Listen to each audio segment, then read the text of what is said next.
Hello बच्चों, नमस्ते। कैसे हैं आप सभी लोग? मुझे उम्मीद है कि आप लोग अच्छे होंगे। तो आज हम करने वाले हैं क्लास 9th अलजेब्रा का प्रैक्टिस सेट 3.2। ठीक है, तो ये जो आपका प्रैक्टिस सेट 3.2 है ना, इसमें टोटल नंबर ऑफ क्वेश्चंस कितने हैं? तो 6 क्वेश्चंस दिए गए हैं। ठीक है, तो इन 6 क्वेश्चंस को हम लोग किस तरीके से सॉल्व करने वाले हैं, तो जो हमारा पहला वीडियो होगा ना, इसमें हम लोग क्वेश्चन नंबर 1, 2 और 3 सॉल्व करेंगे। यानी कि इस वीडियो में, जो अभी हमारा ये वीडियो है, इसमें हम लोग ये तीनों क्वेश्चंस को सॉल्व करेंगे। ठीक है, फिर जो हमारा अगला वीडियो होगा ना, इसी एक्सरसाइज का यानी इसी प्रैक्टिस सेट का पार्ट 2, उसमें हम लोग क्वेश्चन नंबर 4, 5 और 6 यानी कि ये तीनों क्वेश्चंस को हम सॉल्व करेंगे। ठीक है, तो चलिए देरी ना करते हुए डायरेक्टली हम लोग क्वेश्चंस को देखते हैं। सब लोग तैयार हो ना? चलो देखो पहला क्वेश्चन, देखो इसमें क्या लिखा है कि use the given letters to write the answer. यानी कि आंसर लिखने के लिए हमें क्या करना है, जैसे हर एक क्वेश्चन में ना कुछ लेटर्स दिए गए हैं A, B, M, N करके। ठीक है, तो उन लेटर्स का यूज करके हमें क्या करना है, मतलब वो क्वेश्चन का आंसर मतलब कैसे लिखना चाहिए, वो लेटर का यूज करके वो हम लोगों को यहाँ पर बताना है। ठीक है, तो चलो समझते हैं। ये रहा आपका फर्स्ट सब क्वेश्चन। अब ध्यान से देखिएगा, आपका दिमाग इधर उधर से हटाओ और यहाँ पे कॉन्सेंट्रेट करो। ठीक है, तो देखिएगा इसमें क्या लिखा हुआ है कि there are 8 trees in the village lot. यानी कि मतलब एक गांव है, ठीक है, जिसके अंदर कितने नंबर ऑफ ट्रीज हैं, यानी स्टार्टिंग में कितने ट्रीज हैं? 8 ट्रीज हैं। ठीक है, तो हम यहाँ पे ना कोई नंबर मानते हैं। अगर हम यहाँ पे नंबर कंसीडर करेंगे ना, तो आपको अच्छे तरीके से समझ में आएगा। ठीक है, तो हम ऐसा कंसीडर कर लेते हैं कि जो विलेज लाट है ना, वहां पे कितने नंबर ऑफ ट्रीज हैं? तो 4 नंबर ऑफ ट्रीज हैं, ऐसा हमने कंसिडर कर लिया। ठीक है, चलो मैंने यहाँ पे लिख दिया 4 बराबर। फिर आगे देखिएगा, ये स्टार्टिंग वाला है। ओके, फिर इन्होंने आगे क्या दिया कि if the number of trees increases every year by b, यानी कि हर साल अगर, मतलब जैसे देखिए स्टार्टिंग में इतने नंबर ऑफ ट्रीज हैं, यानी कि ए इसमें दिया गया है। ठीक है, और हर साल ना कितने ट्रीज इंक्रीज होते हैं? तो बी ट्रीज इंक्रीज होते हैं, ऐसा इन्होंने ये क्वेश्चन में लिखा हुआ है। पहले ए ट्रीज हैं, ठीक है, हर साल कितना बढ़ते हैं? तो बी ट्रीज बढ़ते हैं बराबर। तो ये जो बी है ना, इसको भी हम लोग कोई नंबर कंसिडर कर लेते हैं, मान लेते हैं 5 कि हर साल ना 5 ट्रीज क्या होते हैं? बढ़ते हैं, है ना। तो यहाँ पे मैंने लिख दिया 5। ठीक है, अब ध्यान से समझिएगा, यहाँ पे इन्होंने आगे क्या पूछा है कि then how many trees will there be after x years. अभी ये x के प्लेस पे ना हम लोग मान लेते कि ये पूछा गया है कि 2 साल के बाद कितने नंबर ऑफ ट्रीज होंगे उस विलेज के अंदर। ठीक है, चलो अभी मैं आप लोग को एक बार फिर से ये क्वेश्चन एक्सप्लेन करती हूँ, ध्यान से सुनना। हाँ, अभी इधर नहीं, अभी मैं जो बोल रही हूँ उसको सुनो। देखो स्टार्टिंग में ना वो जो हमारा विलेज था, ठीक है, उसके अंदर कितने ट्रीज थे? तो 8 ट्रीज थी, ऐसा क्वेश्चन में बोला गया है। ठीक है, और हमने उसको कितना माना है? ए का वैल्यू हमने कितना माना है? 4। ठीक है, हम ऐसा कंसिडर किए हैं कि स्टार्टिंग में इतने ट्रीज थे उस गाँव में बराबर। फिर हर साल कितने नंबर ऑफ ट्रीज इंक्रीज हो रहे हैं? तो बी ट्रीज इंक्रीज हो रहे हैं, यानी कि बी को हमने क्या माना है? 5 माना है। कि मतलब जैसे जो हमारा पहला साल है ना, अभी स्टार्टिंग में कितने हैं? 4। ठीक है, फिर 1 साल बाद कितने ट्रीज हो जाएंगे? तो 5 और बढ़ेंगे। 5 और बढ़ेंगे मतलब क्या? हमें क्या करना पड़ेगा? ये 4 में 5 को प्लस करना पड़ेगा, मतलब अगले साल कितने नंबर ऑफ ट्रीज हो जाएंगे? 9 ट्रीज हो जाएंगे। ठीक है, इस तरीके से हमने ये कंसिडर किया है। फिर इन्होंने बोला कि आफ्टर x ईयर्स, x को हमने क्या कंसिडर किया है? 2, यानी कि 2 साल के बाद कितने नंबर ऑफ ट्रीज हो जाएंगे। ठीक है, तो सुनिएगा ध्यान से, पहले साल में, अब मैं आपको बताती हूँ। देखो स्टार्टिंग में इतने ट्रीज थे बराबर, फिर हर साल कितना बढ़ रहे हैं? 5 ट्रीज बढ़ रहे हैं। तो आप ये बताओ कि 2 साल के बाद कितने नंबर ऑफ ट्रीज हो जाएंगे? तो सुनिए ध्यान से, पहले साल कितना बढ़ा? 5 बढ़ा। ठीक है, फिर दूसरे साल में कितना बढ़ेगा? 5 ही तो बढ़ेगा ना। यानी मुझे क्या करना पड़ेगा, मतलब 2 साल में कितने ट्रीज बढ़ेंगे? तो पहले साल में 5, दूसरे साल में 5, मतलब कितने ट्रीज हो जाएंगे? 5 5 कितना होता है? 10। ठीक है, तो ये 10 निकालने के लिए हमें क्या करना होगा? 5 में 2 से मल्टीप्लाई करना होगा ना। देखो पहले साल में 5, फिर दूसरे साल में कितना? तो 5 2 जा क्या कर दोगे आप? हो जाएगा यहाँ पर 10, यानी कि 4 + 10 जब हम करेंगे ना, तो हमें क्या मिलेगा? Total number of trees after 2 years. ठीक है, हमने यहाँ पे 2 ऐसे कंसिडर किया है। ठीक है, तो क्या करना होगा, किस तरीके से इसको लिखना होगा? 4 + 5 × 2। हमने क्या किया? देखो इनिशियल में, मतलब स्टार्टिंग में जो नंबर ऑफ ट्रीज थे उसमें हमने प्लस किया। किसको प्लस किया? तो जितने नंबर ऑफ ट्रीज हर साल बढ़ रहे हैं, ठीक है, उसमें हमने मल्टीप्लाई किया। किसका मल्टीप्लाई किया? तो नंबर ऑफ ईयर्स का। ठीक है, इस तरीके से हमें क्या मिलेगा? हमें हमारा आंसर, मतलब इस क्वेश्चन का आंसर मिलेगा। ठीक है, समझ में आ रहा है कि नहीं आप लोगों को?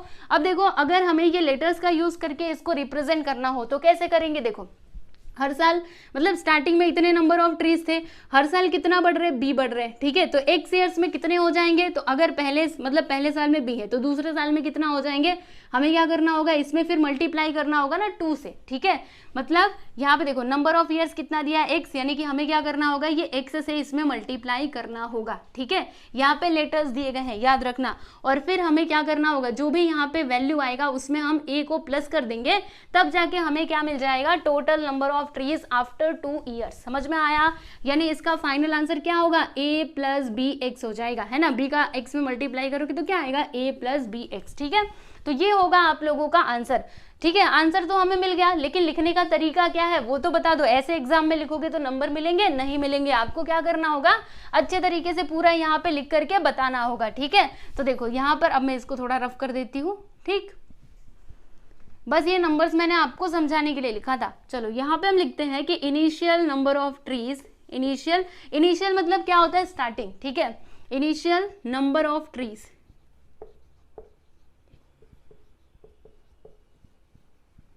Initial number of trees in the village. Starting में कितने नंबर ऑफ ट्रीज थे वो गांव के अंदर, तो ए, ठीक है। यहाँ पर मैंने ए लिख दिया। और हर साल कितना इंक्रीज हो रहे हैं, बी। तो यहाँ पे हम लिखते हैं कि increase in the number of trees, increase in the number of trees, number of trees every year, ठीक है।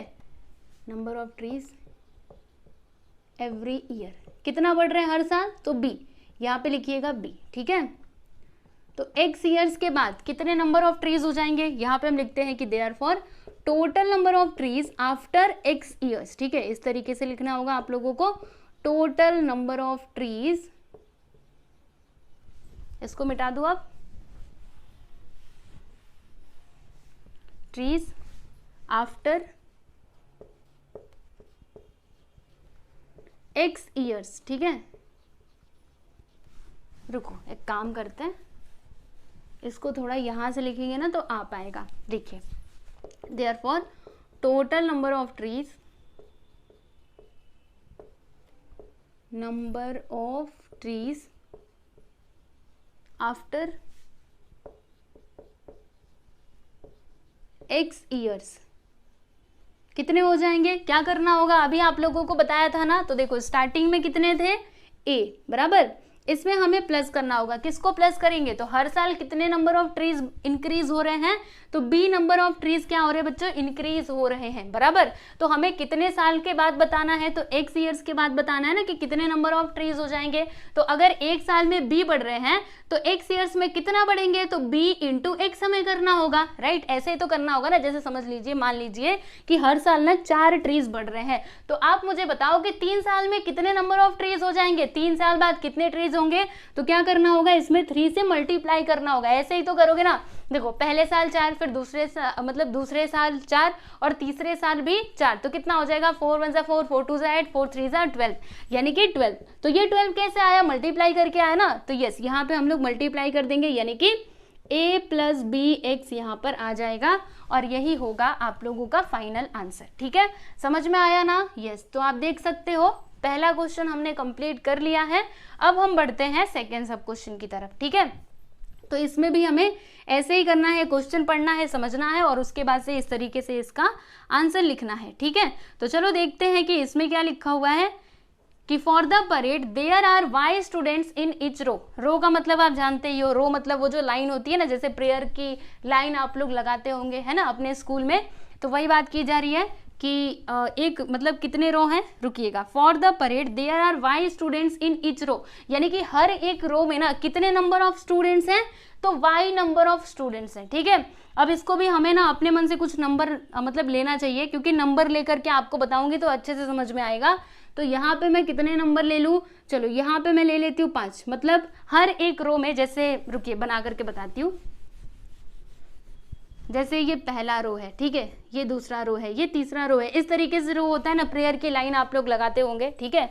तो देखिए जो पहला रो है ना, इसमें कितने नंबर ऑफ स्टूडेंट्स हैं, 5, यानी हर एक रो में, जैसे ये पहले में 5 है तो दूसरे में भी 5 होंगे, तीसरे में भी 5 होंगे, और चौथे में भी 5 होंगे। मतलब जितने भी रोज होंगे ना उसमें इतने ही स्टूडेंट होंगे, यानी जैसे यहाँ पे देखो क्या लिखा था कि for the parade there are Y students in each row, यानी कि हर एक रो में कितने स्टूडेंट्स हैं, वाई स्टूडेंट्स हैं। वाई को हमने क्या कंसिडर किया है, 5 कंसिडर किया है, ठीक है।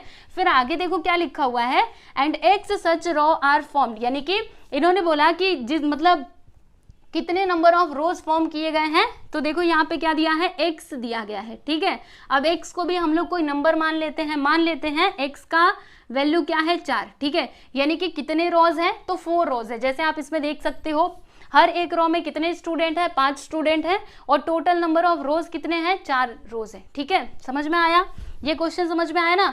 तो देखिएगा आगे क्या लिखा है कि then how many students are there for the parade in all, यानी हमें ये बताना है कि टोटल नंबर ऑफ स्टूडेंट्स कितने होंगे परेड के लिए, ठीक है। तो देखो अगर एक रो में 5 स्टूडेंट हैं, है ना, और कितने रोज हैं, अगर 4 रोज हैं, तो फिर टोटल नंबर ऑफ स्टूडेंट्स कितने हो जाएंगे। क्या करना होगा हमें, देखो एक रो में 5, ठीक है, तो हमें क्या करना होगा, 5 में 4 से मल्टीप्लाई करना होगा, तभी तो हमें मिलेगा ना। देखो 5 1 5, 5 2 10, 5 3 15, 5 4 20, यानी कि टोटल नंबर ऑफ स्टूडेंट्स कितने आएंगे, स्टूडेंट्स कितने आएंगे, तो 20 स्टूडेंट्स आ जाएंगे, ठीक है। मल्टीप्लाई क्यों करना है, आपने देखा ना कैसे, हमें यही तो बताना है कि टोटल नंबर ऑफ स्टूडेंट्स कितने होंगे, तो वो हमें कैसे मिलेगा, वो हमें मल्टीप्लाई करके ही मिलेगा, ठीक है। मतलब 5 में हम मल्टीप्लाई कर देंगे ये नंबर ऑफ रोज का, तो फिर हमें हमारा आंसर मिल जाएगा। यानी हमें यहाँ पे क्या करना होगा, देखो x का वैल्यू यहाँ पर क्या लिया है हमने, 4 लिया है, मतलब ये जो रोज है ना इनको हमने x माना है, ठीक है। और ये जो नंबर ऑफ स्टूडेंट्स है ना, मतलब जैसे ये क्वेश्चन में दिया गया था उसके अकॉर्डिंग आपको बता रही हूँ, ठीक है। ये जो रोज हैं वो क्या दिया गया है क्वेश्चन में, x दिया गया है, ठीक है। और हर एक रो में कितने नंबर ऑफ स्टूडेंट्स हैं, उनको इन्होंने क्या बोला है, y बोला है कि y नंबर ऑफ स्टूडेंट्स है, ठीक है। तो अगर हमें टोटल नंबर ऑफ स्टूडेंट्स बताना है तो क्या करना होगा, ये y में मतलब नंबर ऑफ स्टूडेंट्स में हमें ये रोज का मल्टीप्लाई करना होगा, यानी कि y इंटू एक्स करना होगा, राइट। मतलब इस तरीके से हम लोग क्या कर सकते हैं, हमारा आंसर निकाल सकते हैं, ठीक है। तो इसमें इस क्वेश्चन के लिए आंसर क्या हो जाएगा हमारा, x इंटू वाई हो जाएगा, ठीक है। समझ में आया ना कैसे किया। चलो अब लिखना कैसे है आपको बताती हूँ, देखिएगा यहाँ पे हम लिखेंगे कि नंबर ऑफ स्टूडेंट्स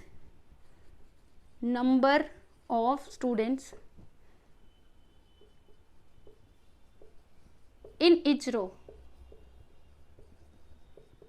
हर एक रो में कितने नंबर ऑफ स्टूडेंट्स हैं, तो y है, ठीक है। अब मैं ये नंबर मिटा देती हूँ, ठीक। और फिर यहाँ पे मैं लिखती हूँ नंबर ऑफ रोज कितने हैं, यहाँ पे देखो x है, ठीक है। अब मैं इसको मिटा देती हूँ, ये 5 नहीं, यहाँ पे y आएगा, ठीक। तो टोटल नंबर ऑफ स्टूडेंट्स हमको बताना है ना। चलो यहाँ पे मैं लिख देती हूँ total number of students for the parade, therefore total number of students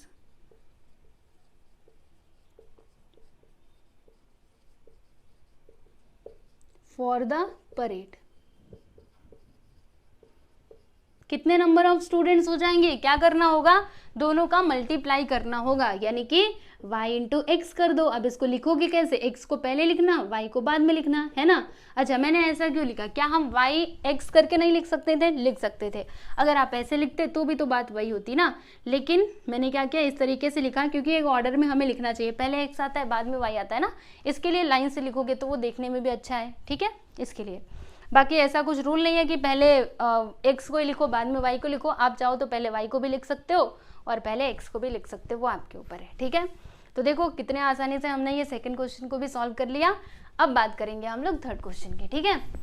चलो देखते हैं क्या लिखा है इसमें कि the tens and units place of a digit number is m and n respectively, write the polynomial which represents the 2 digit number. Okay चलो 2 digit का नंबर आप लोग कोई सोचिए, पहले ना 2 डिजिट का नंबर क्या होता है वो मैं आपको बताती हूँ। 2 डिजिट नंबर मतलब क्या, वो नंबर जिसमें कितने डिजिट्स हो, तो 2 डिजिट्स हो, ठीक है। मतलब 2 नंबर होने चाहिए, जैसे मान लेते हैं 25, ठीक है। चलो मैंने यहाँ पे ले लिया स्टूडेंट्स कितना 25, ठीक। अब देखो मुझे क्या करना है ना, मतलब जैसे ये टेंस प्लेस का नंबर है ना, मुझे क्या बताना है, मुझे यहाँ पे यूनिट्स प्लेस का नंबर बताना है और टेंस प्लेस का नंबर बताना है, ठीक है। तो देखिएगा यूनिट्स प्लेस का नंबर यहाँ पे क्या है 5 है, और ये जो टेंस प्लेस का नंबर है ना वो क्या है, आप क्या बोलोगे 2 है ना, 2 बोला तो गलत हो जाएगा, ठीक है। यहाँ पे टेंस प्लेस का नंबर 2 नहीं है, तो फिर क्या है, देखो आपको बताती हूँ, ये जो टेंस प्लेस पे है ना उसमें हमें क्या करना होगा, ये 10 से मल्टीप्लाई करना होगा, यानी कि टेंस प्लेस पे कौन सा नंबर है 20 है और यूनिट्स प्लेस पे कौन सा नंबर है 5 है। ठीक है, देखो यूनिट प्लेस का जो नंबर होता है ना उसमें हमें 1 से मल्टीप्लाई करना होता है और ये जो टेंस प्लेस का नंबर है ना उसमें हमें 10 से मल्टीप्लाई करना होता है। ये सब क्यों, सुनो ध्यान से।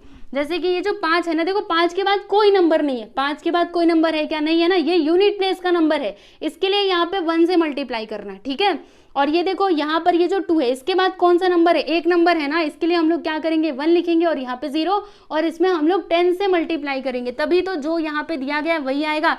जैसे टेंस प्लेस का नंबर 20 है, यूनिट्स प्लेस का नंबर क्या आया 5 आया, देखो यहाँ पे 5 आ जाएगा। ठीक है, तब दोनों को हम प्लस करेंगे तो कितना आएगा 25, देखो इधर भी 25 था और अभी भी कितना आया, जब हमने यूनिट्स प्लेस और टेंस प्लेस को लिखा तभी भी कितना आया 25 आया। ठीक है, यानी आपको करना क्या है, सिंपल से भाषा में समझिएगा, जो यूनिट्स प्लेस का नंबर होता है उसमें हमें 1 से मल्टीप्लाई करना होता है और जो टेंस प्लेस का नंबर होता है उसमें हमें किससे मल्टीप्लाई करना होता है, 10 से मल्टीप्लाई करना होता है। ठीक है, क्यों करना होता है मैंने आपको बताया। सुनो, अगर आप इसमें मल्टीप्लाई नहीं करते, खाली बस 2 बताते, ठीक है, चलो यूनिट्स प्लेस का नंबर 5 है और टेंस प्लेस का नंबर 2 है, तो 2 + 5 करोगे तो कितना आएगा 7 आएगा। 725 होता है क्या, नहीं होता ना, यहाँ पे तो अलग आ गया। ठीक है, तो ये एकदम गलत है, ये वाला जो मैंने आपको करके बताया ना ये वाला राइट है। ठीक है, अब इसमें देखो क्वेश्चन में क्या लिखा हुआ है कि हमारे पास 2 डिजिट के नंबर हैं। ठीक है, जिसमें से जो टेंस प्लेस का नंबर है ना वो आपका क्या है स्टूडेंट m है। ठीक है, जैसे यहाँ पे मैंने लिखा था 25। ठीक है, तो ये आपका यूनिट प्लेस का नंबर था और ये आपका टेंस प्लेस का नंबर था 2। ठीक है, तो वैसे ही इन्होंने यहाँ पर भी बताया है कि जो टेंस प्लेस का नंबर है ना वो क्या है m है और जो यूनिट प्लेस का नंबर है ना वो क्या है n है। ठीक है, इस तरीके से इन्होंने बताया हुआ है। तो फिर हमें वो पॉलिनोमियल बताना है जो ये 2 डिजिट के नंबर को रिप्रेजेंट करे। ठीक है, तो अगर आपने बस ये m और n लिख दिया तब तो ये सरासर गलत हो जाएगा। जैसे यहाँ पे 2 और 5 है, तो अगर मैंने यहाँ पे 2 और 5 मतलब 2 और 5 तो हम लिख ही नहीं सकते क्योंकि 2 और 5 लिखेंगे तब तो ये 25 हो जाएगा। ठीक है, हमें पूरा अच्छे तरीके से टेंस और यूनिट्स करके बताना है, यानी इस तरीके से हमें लिखना होगा। मतलब ये टेंस प्लेस का, ये हो गया यूनिट्स प्लेस का, मतलब 20 + 5। ठीक है, तो इसी तरीके से हमें इसको भी लिख करके दिखाना पड़ेगा। अगर ये यूनिट्स प्लेस का है तो इसमें हमें 1 से मल्टीप्लाई करना होगा और अगर ये टेंस प्लेस का है तो हमें क्या करना होगा, इसमें 10 से मल्टीप्लाई करना होगा, यानी कि हमारा नंबर क्या हो जाएगा 10 × m करोगे तो कितना आएगा 10m आ जाएगा। यहाँ पे लिखेंगे 10m + n × 1 करोगे तो कितना आएगा n, यानी ये होगा बच्चों आप लोगों का फाइनल आंसर। ठीक है, समझ में आया। तो आंसर तो हमें मिल चुका है, अब लिखने का तरीका क्या है वो आप लोग समझ लीजिएगा।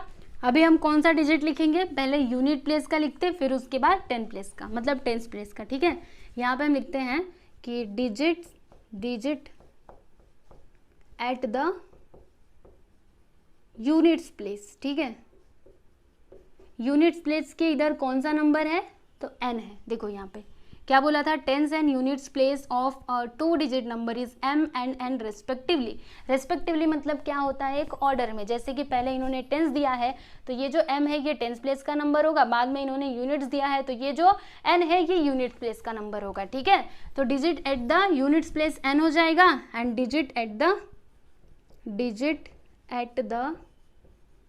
Tens place.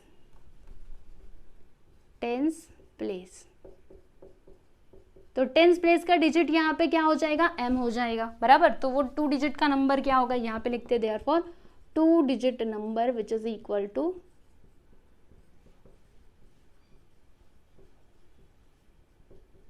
बोलो जल्दी से क्या होगा, अभी बताया था ना, ये जो m है इसमें मुझे 10 से मल्टीप्लाई करना होगा, फिर प्लस का साइन, और ये n में मुझे 1 से मल्टीप्लाई करना होगा। तो यहाँ पे क्या आएगा, यहाँ पे आ जाएगा 10m और n × 1 करोगे तो क्या आ जाएगा n ही आएगा, यहाँ पे लिख देंगे हम लोग n, और ये हो जाएगा बच्चों आप लोगों का फाइनल आंसर। ठीक है, समझ में आ गया कैसे किया हम लोगों ने, यहाँ पे प्लस का साइन भी आएगा। ठीक है, यस। तो यहाँ पर आपका ये जो क्वेश्चन नंबर 1 था ये कंप्लीट हुआ। आप देख सकते हो इसमें 3 सब क्वेश्चंस दिए गए थे, तीनों ही मैंने आपको सॉल्व करके बता दिए हैं। ठीक है, चलिए आप इसको लिख लीजिए, फिर उसके बाद हम देखेंगे क्वेश्चन नंबर 2।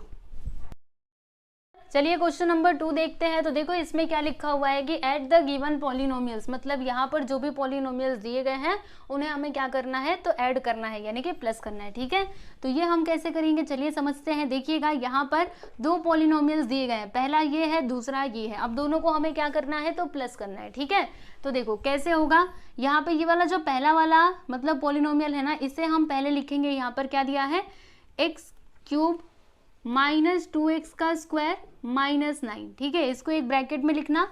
उसके बाद फिर यहाँ पे प्लस का साइन, क्योंकि हमें प्लस करना है ना, इसीलिए प्लस का साइन आएगा।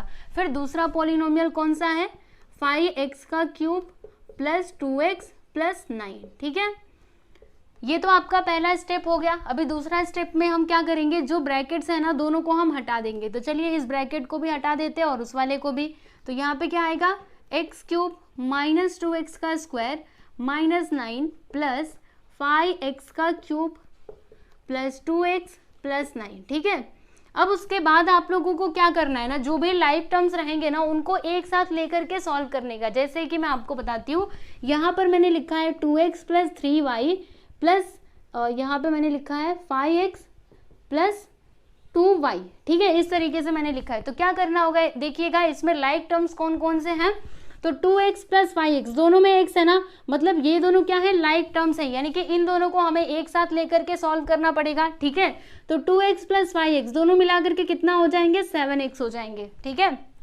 फिर देखिए 3y और 2y ये दोनों क्या है, लाइक टर्म्स है ना, क्योंकि इसमें भी y है और इसमें भी y है। तो 3 2 कितना होता है 5, यानी कि यहाँ पे क्या आ जाएगा 5y, मतलब इसका आंसर क्या होगा 7x प्लस 5y, ठीक है। समझ में आया। तो इसमें भी हम लोग वैसा ही कुछ करने वाले हैं, जो भी लाइक टर्म्स है उनको एक साथ लेकर के हम सॉल्व करेंगे, ठीक है। तो देखिए यहाँ पे है x क्यूब और कहीं पे x क्यूब वाला टर्म है क्या, ध्यान से देखो, यहाँ पर तो नहीं है, देखो यहाँ पर है ना, इधर भी x क्यूब, इधर है 5x का क्यूब, ठीक है। अब इन दोनों को एक साथ लेकर के सॉल्व करो, तो x cube plus 5x cube दोनों मिलाकर के कितना हो जाएगा 6x क्यूब, इतना ही होगा ना। तो यहाँ पे हम क्या लिख देंगे 6x क्यूब। समझ में आया। ये 6x क्यूब कैसे आया, देखो यहाँ पे कुछ नहीं, मतलब क्या है 1, 1 और 5 कितना होता है 6 होता है ना, इसके लिए मैंने यहाँ पर ये लिखा है, ठीक है। फिर उसके बाद देखिएगा क्या है, ये एक्स स्क्वायर वाला टर्म है और कहीं पे एक्स स्क्वायर आप लोगों को दिखाई दे रहा है क्या, ध्यान से देखो, पूरा घूम के देखो, आपको नहीं दिखेगा, मतलब इसको हम ऐसे ही रहने देंगे, यानी 2x स्क्वायर ही हम इसको लिखेंगे, ठीक है। फिर उसके बाद आगे बढ़ चलिए, यहाँ पे देखिए क्या है, मतलब ये कांस्टेंट टर्म है और कहीं पे कांस्टेंट है क्या, अब आपको ये चेक करना है, मतलब इसमें ना x है ना y है, कुछ है ही नहीं, वेरिएबल तो है ही नहीं, ये अकेला ही कोई नंबर है, ठीक है। तो अभी आपको क्या करना है, अकेला नंबर देखना है, ठीक है। तो बताइए अकेला नंबर कहाँ पर है, यहाँ पर है, ये है -9, ये है +9, तो -9 + 9 क्या बनेगा 0 बनेगा, है ना। तो इन दोनों को हम लोग अभी कैंसिल कर देंगे। समझ में आया कैसे, एक माइनस में एक प्लस में तो कैंसिल ही होता है, ठीक है। फिर आगे चलिए, ये तो हम ले चुके हैं, अब क्या बचता है 2x और कहीं पे x वाला टर्म आपको दिखाई दे रहा है, ध्यान से देखो दिखाई दे रहा है क्या, नहीं नहीं नहीं दिखाई दे रहा, कोई बात नहीं, नहीं दिख रहा है तो बस आप इसको ऐसे ही लिख दो, यहाँ पे क्या लिखोगे 2x लिख दोगे, ठीक है। समझ में आया ना।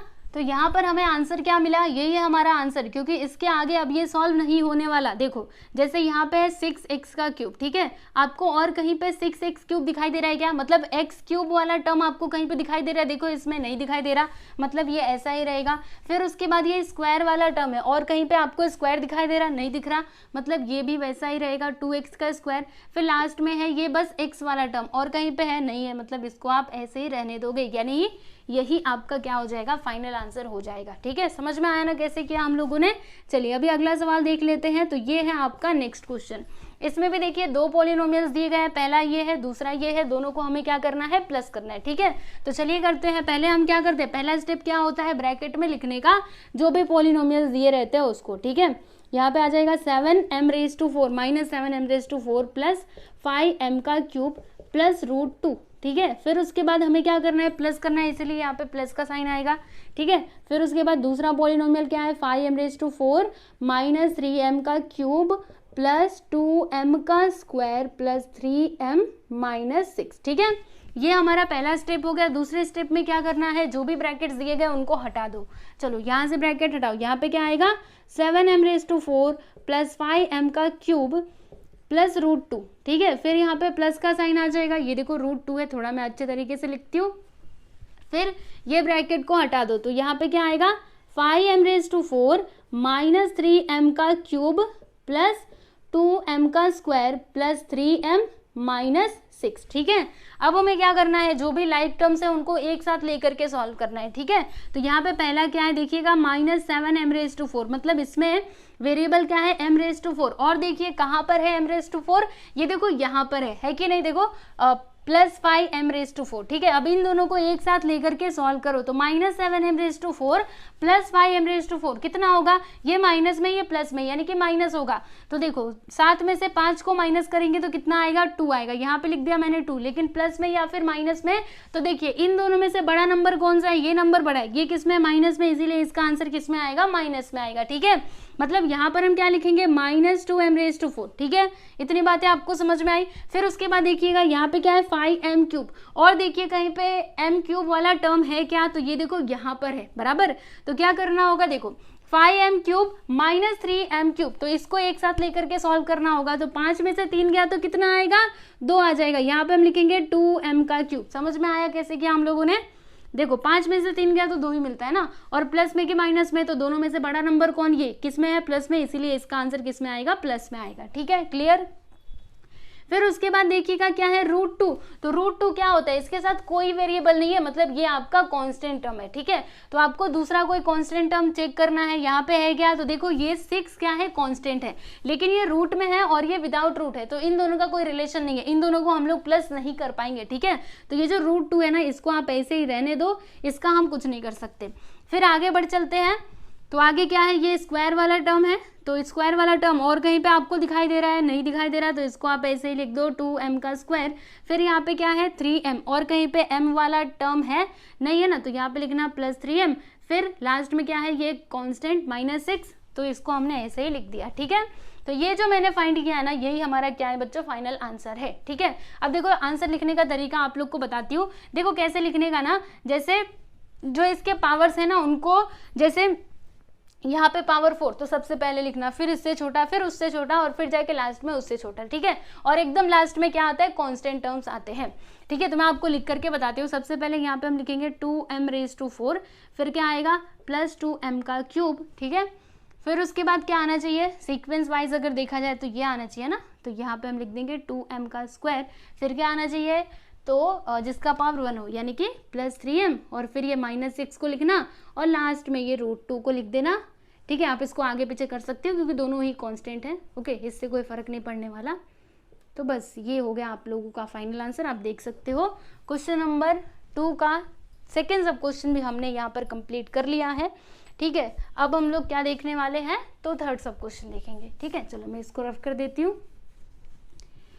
अभी तक बस 2 ही पॉलिनोमियल्स दिए गए थे, यहाँ पर ना 3 पॉलिनोमियल्स दिए गए हैं जिन्हें हमें ऐड करना है। कोई बात नहीं, जैसे हमने 2 वाला किया था वैसे ही हम लोग 3 वाला भी कर लेंगे, ठीक है। चलिए यहाँ पे हम लिखते हैं सॉल्यूशन। देखो 3 पॉलिनोमियल्स है, कहाँ कहाँ पर, देखो पहला ये है, दूसरा ये है, तीसरा ये है, ठीक है, दिख रहा है ना, देखो यहाँ पे मैंने कॉमा लगाया है।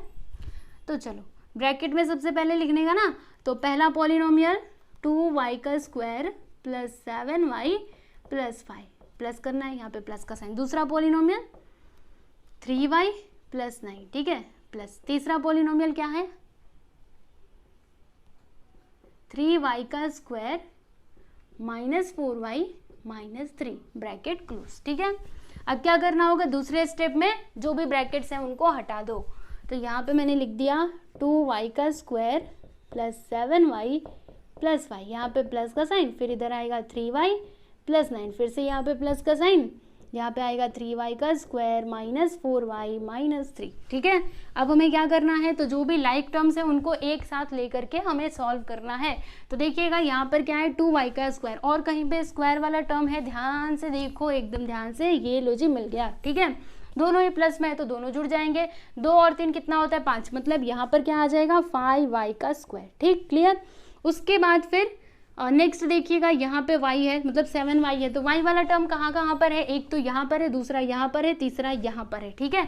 तो अब इन तीनों को हमें एक साथ लेकर के सॉल्व करना पड़ेगा। तो समझिएगा 7 और 3 कितना हो जाएगा, 10, ठीक है, मतलब यहाँ पर कितना आएगा, 10y आएगा, ठीक। फिर जब 10 में से ये 4 को माइनस करेंगे, क्योंकि वो माइनस में है ना, बाद में बताती हूँ, पहले मैंने इन दोनों को प्लस किया, अभी इसको नहीं लिया, ठीक है, नेक्स्ट स्टेप में मैं ले लूंगी। चलो आगे बढ़ते हैं। फिर उसके बाद देखिएगा अगला क्या है बच्चों, कांस्टेंट टर्म है। तो कांस्टेंट टर्म कहाँ कहाँ पर है, एक तो यहाँ पर है, दूसरा यहाँ पर है, तीसरा यहाँ पर है, ठीक है। अभी एक काम करते, रुको, मैं ना आपको थोड़ा ये जो है ना ये पूरा डिटेल में ही बताती हूँ, ठीक है, ऐसे डायरेक्टली, क्योंकि यहाँ पे 3 टर्म्स हैं तो यहाँ पे आप कंफ्यूज हो सकते हो, इसके लिए आपको अच्छे तरीके से समझाती हूँ। सुनिए, जैसे पहला तो हमने कर दिया ना, रुकिए 1 मिनट, मैं ना ये पूरा ही रफ कर देती हूँ। एक काम करते हैं, जो लाइक टर्म्स है ना उनको पहले हम साथ में लिखते हैं, ठीक है, चलिए लिख लेते हैं साथ में। तो देखिएगा ये 2y², और कहीं पे स्क्वायर वाला टर्म है क्या, ये देखो यहाँ पर है ना, तो इसको हम इसके पास बुला लेंगे, यानी जो भी लाइक टर्म्स है ना उनको पास पास में करके लिखते हैं, ठीक है। फिर उसके बाद यहाँ पर क्या है देखिएगा 7y, और कहीं पे y वाला टर्म है उनको एक साथ ले लो, तो देखो यहाँ पर है, यहाँ पर मैंने लिख दिया 3y। फिर उसके बाद ये देखो क्या है -4y, ये भी मैंने लिख दिया, ठीक है। फिर उसके बाद जो कांस्टेंट टर्म्स है उनको एक साथ लिख देते हैं, तो देखो ये कांस्टेंट 5 है, फिर ये कांस्टेंट क्या है 9, और ये लास्ट में कांस्टेंट क्या है 3। तो मैंने क्या किया, जो भी लाइक टर्म्स थे उनको एक साथ लेकर के लिख दिया, ठीक है। अब सॉल्व करने में आसानी होगी। तो देखिएगा आप ये सारे क्वेश्चंस में भी ऐसा कर सकते थे, ठीक है, लेकिन इसमें कुछ इतना डिफिकल्ट था नहीं, इसके लिए मैंने ऐसे डायरेक्टली भी बता दिया। लेकिन अगर आपको ये वाला तरीका आसान लगता है तो आप ऐसे करो, पहले लाइक टर्म्स को एक साथ में ले लो और फिर जाके सॉल्व करो, वो आपके ऊपर है, ठीक है। आंसर तो आपको सेम ही मिलेगा। तो यहाँ पे देखिएगा 2y² + 3y², यहाँ पे क्या हो जाएगा 5y², ठीक है। फिर यहाँ पर देखो क्या होगा 7y और 3y, मतलब दोनों प्लस में है तो दोनों जुड़ जाएंगे, यहाँ पे आ जाएगा 10y, ठीक है। इधर क्या है -4y, तो 10 में से 4y को माइनस करोगे तो कितना आएगा, 10 में से 4 गया तो कितना आता है 6, मतलब यहाँ पर कितना आ जाएगा 6y मतलब 6y आ जाएगा, ठीक है। जब हमने इन तीनों को एक साथ लेकर के सॉल्व किया तो कितना आया 6y आया, ठीक है। फिर यहाँ पर देख लीजिएगा आगे 9 और 5 कितना होता है बच्चों, 14 होता है, 14 ही होता है ना, और फिर यहाँ पे आ जाएगा 14, ठीक है। और 14 में से 3 को जब हम माइनस करेंगे तो कितना आएगा 11 आएगा, यानी कि यहाँ पे आ जाएगा 11, प्लस में कि माइनस में, तो वो प्लस में ही आएगा, क्योंकि देखो 5 और 4 देखो 14 जो प्लस में है, फिर -3 करोगे तो 11 आ जाएगा, समझे। तो बस यही है आप लोगों का फाइनल आंसर। आप देख सकते हो क्वेश्चन नंबर 2 का थर्ड सब क्वेश्चन भी हमने कंप्लीट कर लिया। ये थोड़ा नीचे लिखना चाहिए था, 5y², 5y², ठीक है, यस। तो आप देख सकते हो सेकंड क्वेश्चन कंप्लीट हुआ। अभी तीसरे क्वेश्चन में हमें क्या करना है, यहाँ पे हमने प्लस किया ना, अगले वाले क्वेश्चन में हमें माइनस करना है, वो भी आपको बताऊंगी, पहले ये देख लो। क्वेश्चन नंबर 3 देखिए, इसमें क्या लिखा हुआ है कि subtract the second polynomial from the first, यानी कि यहाँ पर ना मतलब दोनों ही क्वेश्चंस में 2-2 पोलिनोमियल्स दिए गए हैं, तो हमें क्या करना है, जो सेकेंड पोलिनोमियल है उसको माइनस करना है। किस में से माइनस करना है, तो पहले में से माइनस करना है, ठीक है। तो चलिए देखते हैं इसका सॉल्यूशन। ये रहा आपका फर्स्ट सब क्वेश्चन। यहाँ पे कौन कौन से पोलिनोमियल्स हैं, तो पहला ये है, दूसरा ये है, ठीक है। हमें क्या करना है, पहले में से सेकेंड को माइनस करना है, तो सबसे पहले हम पहला वाला लिखेंगे। तो first polynomial is x² - 9x + √3, ठीक है। अब इसमें से हम लोग माइनस करने वाले किसको, सेकेंड पोलिनोमियल को। तो सेकेंड पोलिनोमियल यहाँ पर क्या है, ये है आपका सेकेंड पोलिनोमियल, ठीक है। तो चलिए हम इसको लिख लेते हैं। यहाँ पे क्या है देखिएगा -19x + √3, और फिर यहाँ पर क्या है +7x², ठीक है। इतनी बातें आप लोगों को समझ में आई ना अच्छे से। फिर उसके बाद हम लोग क्या करेंगे, देखो सबसे पहला स्टेप तो यही होता है कि ब्रैकेट में लिखने का, ओके। फिर मतलब जो भी अगर प्लस करना है तो प्लस लिखो, माइनस करना है तो माइनस लिखो। यहाँ पे हमें माइनस करना था, इसके लिए माइनस का साइन लगाया, ठीक है। फिर हम क्या करेंगे, ब्रैकेट्स को हटाएंगे। तो यहाँ से जब आप ब्रैकेट हटाओगे तो क्या आएगा, x² - 9x + √3, ठीक है। और फिर अब ध्यान से देखिएगा, यहाँ पर ना साइन बदलने वाले, देखो प्लस था तो कोई प्रॉब्लम नहीं थी, वहाँ पे साइन चेंज नहीं होता था, लेकिन जब माइनस रहता है ना तो साइन चेंज होता है, ठीक है। कैसे, देखो ये जो माइनस है ना इसका मल्टीप्लाई हर एक टर्म में होगा, तो माइनस इंटू माइनस करोगे तो क्या हो जाएगा, माइनस माइनस क्या होता है, प्लस होता है, जानते हो ना, माइनस माइनस होता है प्लस, ठीक है। और माइनस प्लस क्या होता है, माइनस होता है, प्लस माइनस क्या होता है, माइनस होता है, ठीक है। और माइनस माइनस तो मैंने आपको बता दिया, और प्लस प्लस क्या होता है, तो वो प्लस होता है, ठीक है। तो याद रखना, तो माइनस माइनस प्लस, मतलब यहाँ पे आएगा +19x। फिर प्लस माइनस, देखो प्लस माइनस क्या होता है, प्लस माइनस इज माइनस, यानी कि यहाँ पे आ जाएगा -√3। फिर इधर भी प्लस है ना, प्लस माइनस माइनस, मतलब यहाँ पे आ जाएगा -7x², ठीक। फिर आगे देखिएगा, फिर से आपको वही काम करना है, जो भी लाइक टर्म्स है उनको एक साथ लेकर के हमें सॉल्व करना है, ठीक है।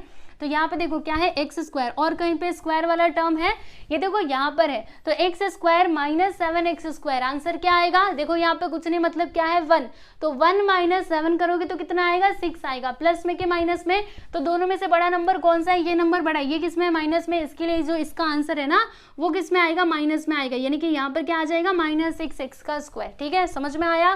फिर यहाँ पे देखिएगा क्या है -9x, और कहीं पे x वाला टर्म है, ये देखो यहाँ पर है प्लस 19x, तो अब इसको भी सॉल्व करो, तो 19 में से 9 को माइनस करो, कितना आएगा, तो यहाँ पे आ जाएगा 10, है ना, तो प्लस में क्या आएगा, मतलब प्लस में आएगा या फिर माइनस में आएगा, दोनों में से बड़ा नंबर कौन, ये, अगर ये प्लस में है तो इसका आंसर भी प्लस में ही आएगा, यानी कि प्लस 10x। ठीक है, फिर उसके बाद देखिएगा ये क्या है √3 और ये है -√3, तो एक प्लस में दूसरा माइनस में, तो दोनों को हम लोग कैंसिल कर देते हैं, आप जानते ही हो। ठीक है, तो यहाँ पे इसका फाइनल आंसर आ चुका है, क्या आया है -6x का square plus 10x, this is your final answer. ठीक है, इसको आप ऐसे डबल यहाँ पे लाइन खींच दो, समझ में आया।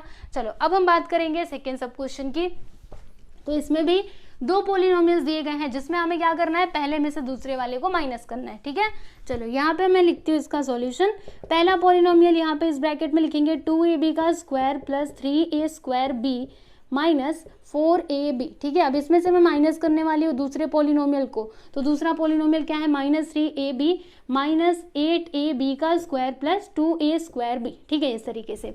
फिर अभी हम क्या करेंगे, नेक्स्ट स्टेप हमारा क्या होगा, ब्रैकेट्स को हटाएंगे, तो ये जो पहला वाला है इसको आप इस तरीके से ही रहने दो, 2ab का square plus 3a square b minus 4ab। ठीक है, अब ये जो माइनस है इसका मल्टीप्लाई हम लोग ये अंदर कर देंगे, तो माइनस प्लस, देखो यहाँ पे कुछ नहीं मतलब क्या है प्लस, तो माइनस प्लस क्या होता है माइनस, यानी कि यहाँ पे -3ab आएगा, फिर यहाँ पे पहले से माइनस है तो माइनस माइनस मिल करके प्लस, यानी कि यहाँ पे आ जाएगा प्लस 8ab का स्क्वायर, फिर उसके बाद प्लस माइनस माइनस, मतलब यहाँ पे आएगा -2a स्क्वायर b। ठीक है, फिर हमें क्या करना है, जो भी लाइक टर्म्स है उनको एक साथ लेकर के सॉल्व करना है, तो देखिएगा 2ab का स्क्वायर, और कहीं पे ab स्क्वायर है क्या, ये देखो यहाँ पे है 8ab स्क्वायर। ठीक है, तो 2ab square plus 8ab square, तो 8 2 कितना होता है 10, मतलब यहाँ पे आ जाएगा 10ab का स्क्वायर। ठीक है, फिर उसके बाद देखिए यहाँ पे क्या है 3a स्क्वायर b, और कहीं पे a स्क्वायर b है क्या, ये देखो यहाँ पे है 2a स्क्वायर b। ठीक है, तो देखिए ये माइनस में ये प्लस में, यानी कि 3 में से 2 जाएगा तो कितना आएगा 1, यानी कि यहाँ पर कितना आ जाएगा,